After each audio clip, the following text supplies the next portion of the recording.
Respect করতেই পারে, respect সবাইকে করা উচিত আমি মনে করি। রেসপেক্টের মতো হলে মানে ভালো লাগে। আমার কাছে একটু কষ্ট লাগছে যে বাংলাদেশের 70 কোটি টাকার বাজেটের ছবি শুভ করছে, দুই বাংলার ইন্টারন্যাশনাল ভাবে তাকে চয়েস করা হয়েছে। সবচেয়ে বেশি দুঃখ লাগবে যে ছবিটা বঙ্গবন্ধুর বায়োপিক করছে, এটি কিন্তু একটা স্টার, অন্যরকম স্টার। হ্যাঁ, এই ছবিটা কিন্তু সবাই দেখছে এবং এখানে সবাই তোমার প্রশংসা করছে, সবাই করছে। তুমি যে কাজটা করছো এটা আমার কাছে ভালো লাগে না। এটা তো ইসলামে হারাম, কারো পা ধরে সালাম ধরা, এটা আমি শুনছি আপনারা সব, হ্যাঁ, যেটা নাকি হারাম। মা পা ধরে সালাম ধরা লোক বাবা মা, ঠিক আছে, বড় গার্জিয়ান থাকে, আমার এগুলো করা উচিত। আর সেজদা দেওয়া উচিত আল্লাহকে, এর পায়ে কাউকে না, ঠিক আছে, আমি মনে করি। তো ওই হিসাবে আমার কাছে এটা ভালো লাগে না। আবার একটা জিনিস দেখেছি যে অনেক নায়ক আছে, অনেকে আছে যে দেখেছে যে শাকিব খানকে পচায় দেয়, একদম তুলোধনা করে। আমি দেখেছি যে কনাও এই কয়েক বছর আগে শাকিব খানকে এত কথা বললো, এখন সেই কনা এক উকিল গান গিয়ে অনেকেই যাচ্ছে। আপনার সিনেমা রিভেঞ্জের রোশান সেও দেখলাম যে পাশে গিয়ে দাঁড়াচ্ছে, এগুলো আসলে কেন?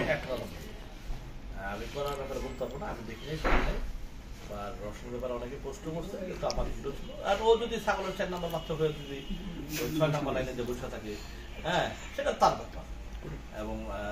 এবং তার কতটা মান সম্মান গেছে না গেছে, গ্যালারির সাথে বসে দেখছে মানুষ।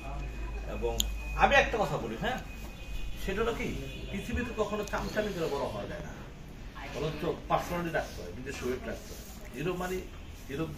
হিরো মানে আমার নিজের চামচা আমি নিজে করবো, নিজের রূপটা নিজে করবো, নিজের ফ্যাক্টরি দেবো, নিজের সব কিছু। হ্যাঁ, এই চামচামে করে যদি করতে তোলে 2-4টা হিরো তো বিসমিল্লাহ নেওয়ার নামের আগেই এক নায়কের নাম নিয়ে কথাবার্তা বলে, তো তাদের শুধু এত রিলিজের একদিনে তো চললো না।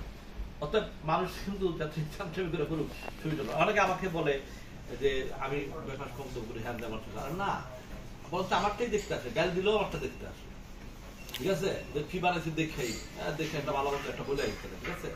সুতরাং আমারটাই, আমি যে 3 সপ্তাহ ধরে যেমন বলে ডক্টরের ছবি চলতেছে, আমি যাদেরকে রিকোয়েস্ট করে রাখছি, আমি কি টিকিট কিনা রাখছি, আমি টিকিট কিনা রাখি না, রিকোয়েস্ট করে রাখি, আমার রিভেঞ্জের রিভেঞ্জ চলতেছে।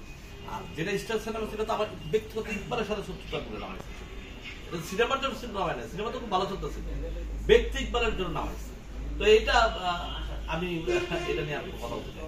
কিন্তু ভাইয়া একটা আজকে যেহেতু বাংলাদেশের একটা বড় গণমাধ্যমে আজকে একটা আপনার নায়িকার একটা নিউজ প্রকাশিত হয়েছে, মানে বিষয়টা হলো বুবলিকে বাদ দিয়েছেন আপনি সিনেমাতে, সে দাবি করেছে সে সরে দাঁড়িয়েছে, আসলে কি যদি সরে থাকে তাহলে আমার যে টাকাটা, সেই টাকাটা আমি শিল্পী সমিতির কাছে চাপ দিব, যে আমার শুটিংয়ের খরচটা সেই টাকাটা সে আমাকে দিয়ে দেবে।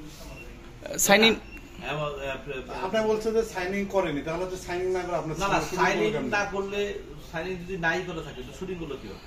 আর সাইনিং তো ফ্যাক্টর, সাইনিং তো ব্যাকআপ রুলে সাইন তো করছে, টাকাটা দিচ্ছে, বাউসারে সাইন করছে না, সাইন করছে, টাকাটা দিচ্ছে, তাহলে দিয়া দেখ।